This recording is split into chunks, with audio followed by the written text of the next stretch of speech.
Oke, setiap generasi memiliki tantangan, dan tantangan itu berbeda-beda. Dan setiap orang memiliki tantangan yang berbeda dengan yang lainnya. Tentunya demikian kan? Nah, mari kita ketahui apa sih tantangan terbesar bagi kita.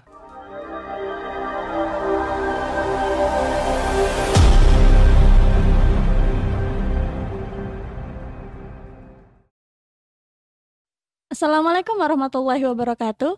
Halo Sobat OSDI, salam hangat dari Universitas Muhammadiyah Yogyakarta. Kali ini kembali lagi pada podcast OSDI bersama saya Fatima Azahra selaku pemandu pada segmen kali ini.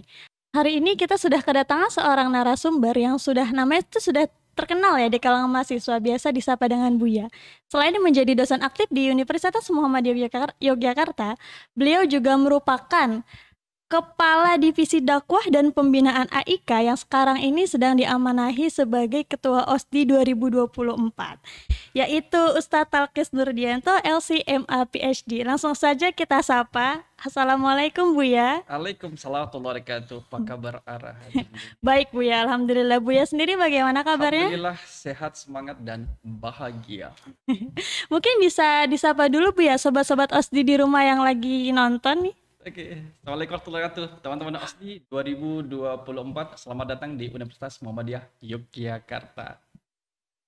Oke, untuk segmen kali ini Buya, kita membawakan tema tentang pentingnya OSDI bagi mahasiswa UMY. Nah, OSDI sendiri itu kan merupakan program wajib bagi mahasiswa dan mahasiswi di Universitas Muhammadiyah Yogyakarta, dan tujuan diadakannya OSDI ini sebagai salah satu bentuk medan dakwah dari UMY kepada mahasiswanya agar lebih yakin akan Islamnya gitu kan ya Bu ya. Dan juga sebagai bentuk kaderisasi dari Muhammadiyah agar mahasiswa yang mana menjadi intelektual muda nanti mampu untuk kritis dalam berpikir untuk kepentingan umat. Nah, dari fakta ini saya jadi sedikit penasaran nih Bu ya, dan mungkin sobat-sobat OSDI di rumah juga ada pertanyaan nih. Kayak bagaimana ya cara Universitas Muhammadiyah Yogyakarta itu dengan OSDI membantu mahasiswanya untuk mengembangkan kemampuan berpikir kritis yang sejalan dengan ajaran Islam? Terima kasih, Saudari Ara. Ini pertanyaan yang menarik dan juga luar biasa.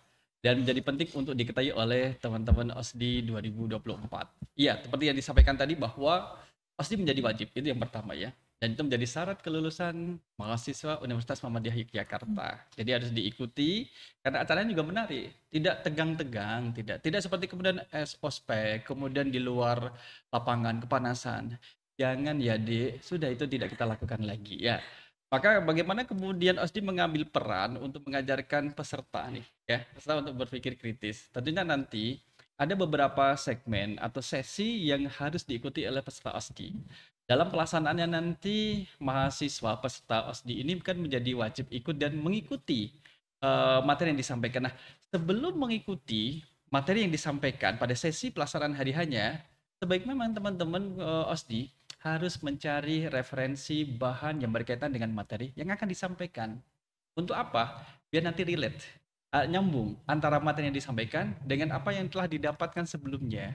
Jika nanti ada konfirmasi di sana, di tempat acara, konfirmasi, menanyakan kepada narasumber yang dia pahami itu betul tidak sih tentang Islam, misalkan, yang jangan nanti peserta ada, mohon maaf, ada yang memahami Islam secara ekstrim. Atau kemudian ada peserta memahami, oh ternyata orang kalau berdosa, ya udah berdosa terus-menerus. Tidak ada pintu ampunan baginya. Ternyata orang yang kalau berdosa, ya udah, dan hidupnya selesai, end gitu. Apakah seperti itu? Nanti kemudian harus dikonfirmasi kepada narasumber, dan narasumber akan memberikan informasi yang menarik bahwa berislam itu indah. Sesiapapun yang kemudian menjadi seorang mahasiswa muslimah, pasti dia akan memberikan keindahan pada sekitarnya, kemudian pada kenyamanan pada teman yang duduk di sebelahnya, kemudian memberikan ketentraman pada siapapun dia berteman. Itu yang kemudian nanti akan disampaikan. Sehingga apa yang didapatkan ketika duduk di bangku sekolah di SMA misalkan, kemudian di madrasah aliyah, atau kemudian di pondok pesantren tentang gambaran Islam, nanti kemudian bisa di-sharing pada acara OSDI. Sehingga mahasiswa tidak hanya duduk kemudian duduk manis, mendengarkan, tidak, harus proaktif. Ada diskusi yang harus dibangun, konfirmasi yang harus disampaikan, dan kemudian tanya jawab, dialog. Tentunya pastinya ada door prize yang menarik. Nah, itu. Oke, jadi OSDI ini juga ajang untuk berdiskusi ya Bu ya, jadi menyamakan juga, kita juga jadi tambah dapat ilmu ya? Betul, jadi dibuat acara yang sekomunikatif mungkin. Heeh. Jadi nanti kalau diharapkan tidak ada peserta yang kemudian tertidur, melamun, main HP sendiri, bayangin mantan. Oh enggak. Jadi kemudian karena teman-teman peserta nanti akan didampingi sama pemandu. Dan pemandu itu yang nanti akan mengarahkan. Sehingga tidak seperti mendengarkan tablik akbar, tapi kemudian ada komunikasi yang dibangun antara narasumber dengan audiens. Oke Bu ya, dari penjelasannya aja udah kebayang nih seasik apa nanti kegiatan OSDI ya. Selanjutnya Bu ya, pertanyaan selanjutnya, kita OSDI kali ini kan ngangkat tema tentang Palestina nih ya Bu ya. Jadi bagaimana cara UMY melalui OSDI ini untuk berkontribusi dalam membantu saudara kita yang ada di Palestina dan berpartisipasi dalam perjuangannya? Ini pertanyaan menarik juga nih yang harus dipersiapkan oleh teman-teman setelah OSDI nih. Terkait dengan saudara kita yang ada di Palestina. Saudara kita kan banyak nih, ya di berbagai penjuru. Kan Muslim dengan Muslim yang lain adalah bersaudara. Tapi karena tahun ini kita mengangkat terkait dengan kepedulian kita terhadap saudara kita yang ada di Palestina, maka kontribusi kita bisa beraneka ragam. Sebagaimana kontribusi masyarakat Indonesia, warga negara Indonesia juga memberikan kontribusi terhadap warga Palestina yang duduk di pemerintahan itu melalui diplomasi, ya kan? Kemudian yang duduk di NGO melalui penyaluran bantuan kemanusiaan. Kemudian kita, nah bagaimana selaku kita sivitas akademika, mahasiswa juga punya peran loh. Justru peran itu menjadi penting dimulai sejak jadi mahasiswa. Mulai apa? Yang pertama adalah mengetahui bagaimana seluk-beluk yang terjadi sebenarnya di Palestina. Maka melalui ASDI nanti diharapkan ada gambaran. Mahasiswa mendapatkan gambaran inilah yang sebenarnya terjadi di Palestina. Inilah yang sedang terjadi. Nah, melalui gambaran inilah kemudian memberikan rasa empati. Ternyata mereka bagian daripada kita. Dan sebagaimana dalam pembukaan undang-undang negara Republik Indonesia kan penjajahan di dunia harus dihapuskan. Jadi sebagaimana kemudian kita belajar dari sejarah masa lalu Indonesia, yaitu kemudian mengusir penjajah. Jadi Indonesia itu mengusir penjajah. Nah, kita kemudian sebagai mahasiswa, yuk cari tahu literasi terkait dengan Palestina. Dulu, sekarang, dan kira-kira yang akan datang akan seperti apa. Karena Palestina adalah mereka yang ada di Palestina. Itu penduduk setempat dari dulu memang tinggal di sana. Adapun kemudian jadi Israel adalah pendatang. Pendatang dikasih tempat kemudian merebut dan juga merampas. Merampas dengan seolah-olah kemudian dia merajai dan mengusir penduduk asli yang ada di situ. Nah, ini perlu kita pahamkan. Bagaimana kontribusi mahasiswa? Yuk mulai dari upload informasi yang berkaitan dengan Palestina dengan keadaan yang real sebenarnya terjadi di sana. Teman-teman asli kan pasti punya akun media sosial kan, baik punya IG lah, kemudian di TikTok lah, ataupun di YouTube dan sebagainya, itu Pak di-upload. Kenapa? Agar orang itu banyak yang tahu tentang kondisi di Palestina. Agar orang yang kemudian sebelumnya tidak tahu menjadi tahu, yang tahu menjadi bersimpati, yang simpati kemudian berempati. Yang berempati kemudian memberikan kontribusi sesuai dengan bidangnya masing-masing. Nah, itu tadi yang pertama adalah kemudian memposting, kemudian menyebarkan apa yang sebenarnya terjadi di Palestina. Yang kedua adalah kemudian kita bisa melakukan penggalangan dana. Jadi jangan berpikir bahwa nggak mungkin lah uang 100.000 ini berguna untuk saudara kita di Palestina, cuma 100.000 satu lembar. Jangan berpikir demikian. Kalau masing-masing kemudian berkontribusi dalam bentuk nominal uang, sekalipun kecil, kalau digabungkan menjadi banyak. Nah, yang banyak inilah kemudian akan memberi dampak yang masif terhadap saudara kita di sana. Kita yang di sini kemudian makan sampai turah-turah. Ya kan? Minum sampai lebih-lebih. Bagaimana saudara kita yang di sana? Bahkan susah. Akses untuk kemudian memberikan donasi juga terbatas. Kemudian diperiksa dengan ketat, kadang juga tidak boleh masuk. Nah, ini kan menjadi empati kita bisa berkontribusi dalam bentuk nominal harta benda. Kenapa harta? Boleh yang lain. Sebenarnya boleh yang lain, tetapi yang diperlukan sekarang adalah kemudian dalam bentuk jadi harta ini nanti akan dibelikan bahan makanan pokok yang kemudian akan didistribusikan di sana. Karena kalau membeli di sana menjadi susah. Maka kemudian terus dikirim dalam bentuk bahan makanan untuk di sana. Itulah dari uang. Yang punya uang, kontribusinya dengan uang. Yang punya kuota data, nah itu kontribusinya dengan menyebarkan informasi di media sosial dengan kuota data yang dia miliki. Ada lebih, misalkan saya punya buku, boleh didedikasikan. Itu kontribusinya yang luar biasa itu. Jadi boleh jadi sebagai wujud kesyukuran kita di usia sekarang ini bisa kuliah di perguruan tinggi. Bagaimana saudara-saudara yang seusia Anda peserta OSDI, kemudian mereka kampus sudah dihancurkan, sekolah-sekolah sudah dihancurkan. Padahal pendidikan menjadi kebutuhan dasar yang harus dipenuhi oleh setiap warga negara. Nah itulah, ternyata banyak ya kontribusi yang bisa kita lakukan untuk saudara kita yang ada di Palestina, dan ini insya Allah bisa dilakukan oleh teman-teman OSDI sekalian. Wah, ternyata banyak banget ya tanpa kita sadari yang di OSDI ini mungkin diawali dengan memberikan pengetahuan yang akhirnya bisa berbuah dengan aksi ya dari teman-teman kita semua. Oke, selanjutnya Buya mungkin ada pertanyaan. Apa saja sih tantangan terbesar yang dihadapi mahasiswa zaman ini, yang saat ini, dan dapat diselesaikan melalui kegiatan OSDI ini? Oke, setiap generasi memiliki tantangan. Dan tantangan itu berbeda-beda. Dan setiap orang memiliki tantangan yang berbeda dengan yang lainnya. Tentunya demikian kan?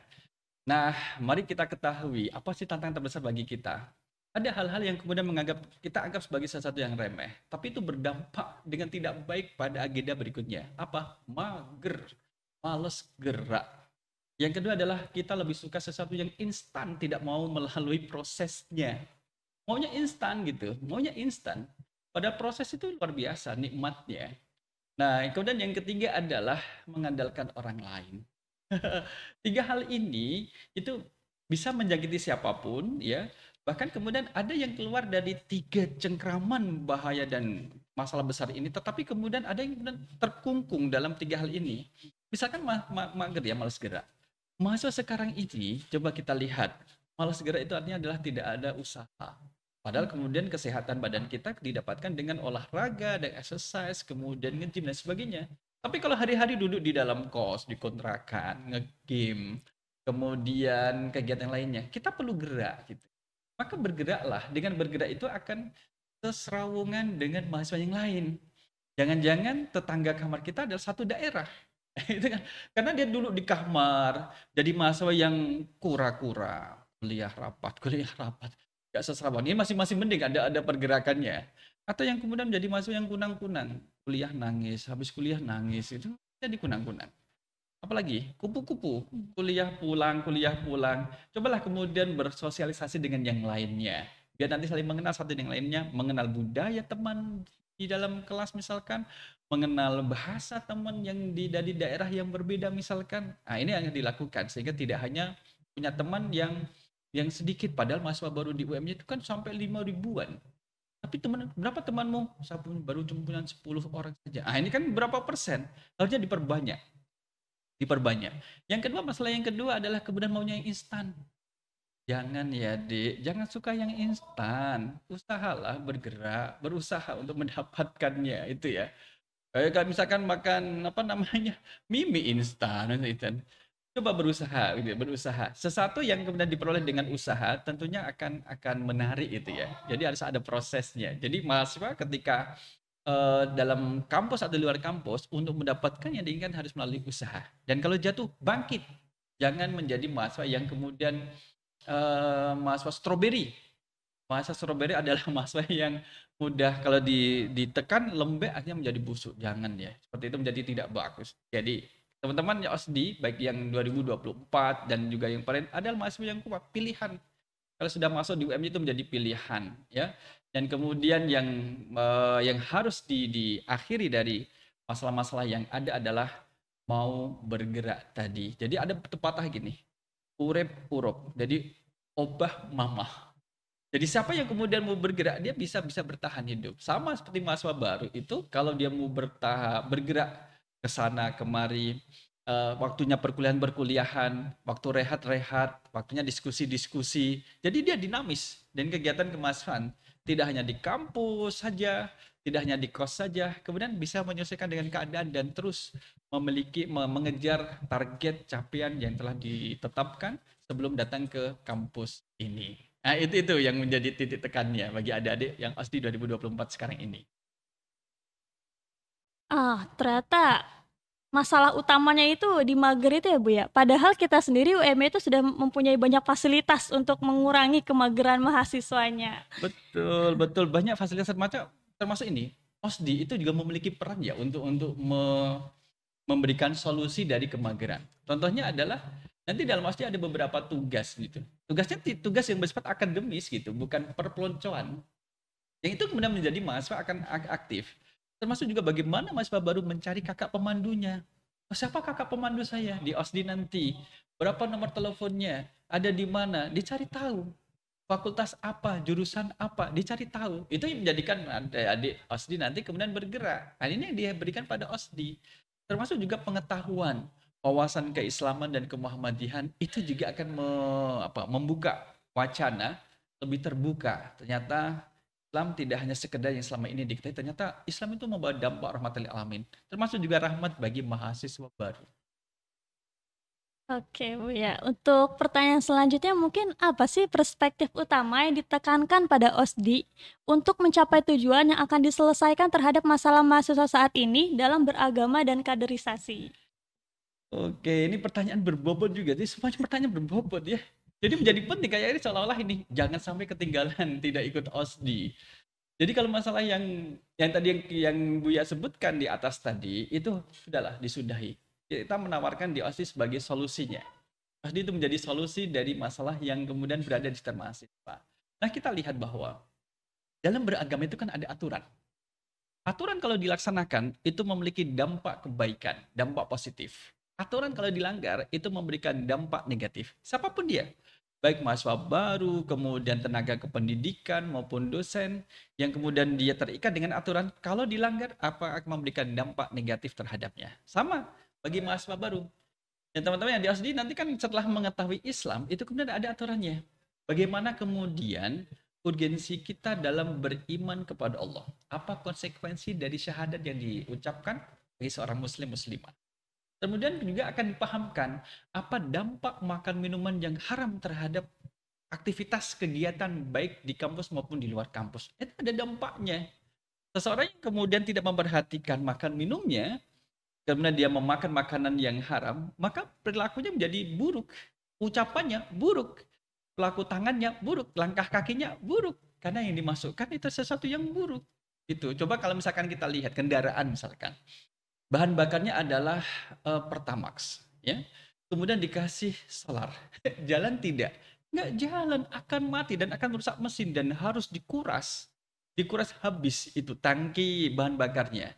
Sama seperti manusia, tubuh kita ini sudah didesain oleh Allah untuk menerima sesuatu yang baik.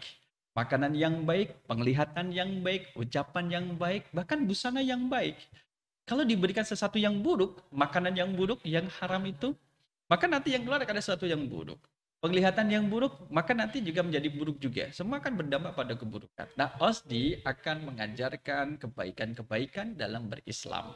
Nah, untuk mengatasi tentang krisis kader atau misalkan kekurangan kader tadi adalah, maka nanti umat Islam ini, teman-teman adik-adik OSDI, itu perlu regenerasi. Tidak mungkin bapak kita akan hidup selamanya. Tidak mungkin abang-abang kita akan hidup selamanya. Kakak tingkat kita akan hidup selamanya. Tidak mungkin. Ada regenerasi, kaderisasi. Di sekarang ini kemudian adik-adik OSDI menjadi peserta. Tahun depan dia akan menjadi panitia.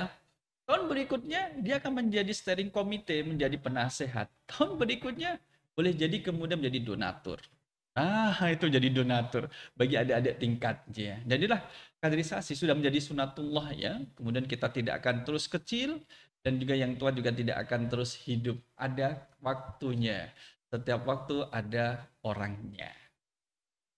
Oke, jadi banyak banget ya manfaat yang bisa didapatkan dari kegiatan OSDI ini. Mungkin ini pertanyaan terakhir Bu ya. Jadi dengan adanya OSDI ini, apa tujuan yang ingin dicapai sih sebenarnya?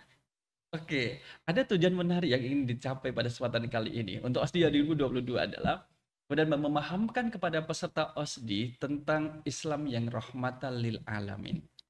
Jadi bukan Islam yang ekstremis, yang seperti kemudian disalahgunakan dan pemahamannya, atau kemudian Islam yang menakutkan, tapi kemudian Islam yang rahmatan lil alamin. Termasuk dalam kemuhammadihan, kita punya RIB, Risalah Islam Berkemajuan. Jadi Islam itu adalah agama yang maju, jangan sampai jadikan Islam jadi mundur. Siapa yang memundurkan? Bukan Islamnya yang mundur, manusianya ini. Ya kita. Maka kita harus mengimbangi kemajuan yang disampaikan yang diajarkan oleh Islam. Nah, tujuan yang kedua adalah kuntan ke Muhammadiyah. Bagaimana kemudian memberi pemahaman kepada peserta tentang apa sih Muhammadiyah itu. Muhammadiyah dengan ortom-ortom yang ada di bawahnya. Kemudian bagaimana kiprahnya. Muhammadiyah kan sudah lahir sebelum Indonesia lahir. Kan 1912 lahirnya Muhammadiyah, sedangkan Indonesia kan 1945. Nah, kita belajar apa kontribusi yang telah dilakukan oleh Muhammadiyah. Kemudian kita tarik pada diri kita, apa kontribusi yang kita berikan kepada Muhammadiyah dan juga kepada negara ini. Nah, itulah dua hal utama sebenarnya yang ini diraih dalam OSDI 2024 kali ini. Oke, semoga saja pada OSDI kali ini tujuannya dapat tercapai. Amin. Nggak kerasa ya Bu ya, kita sudah sampai pada pertanyaan terakhir. Mungkin ada kalimat atau mau yang mau disampaikan kepada sobat-sobat OSDI Bu ya? Oke, ada kalimat yang kemudian menjadi penting untuk teman-teman perhatikan bahwa sekali masuk UMY, pantang pulang sebelum wisuda. Nah, maka sekali sudah masuk di UMY, maka teruslah berproses dengan apa yang terjadi dan dinamika yang terjadi di kampus Muda Mendunia ini, dan bahagiakan orang tua. Dengan apa? Tidak hanya dengan wisuda, dengan akhlak yang baik. Akhlak yang baik, maka tidak ada orang yang terkecewakan. Oleh karena itu, selamat datang di Universitas Muhammadiyah Jakarta, kampus yang unggul Islami, Muda Mendunia. Terima kasih Bu ya atas waktu dan juga ilmunya. Oke, mungkin cukup sekian dari diskusi singkat kita pada kali ini. Dan juga semoga hasil ini dapat menambah himmah sobat-sobat OSDI sekalian agar lebih bersemangat dalam kegiatan OSDI yang akan datang nanti. Dan juga sampai jumpa pada acara OSDI selanjutnya. Wassalamualaikum warahmatullahi wabarakatuh.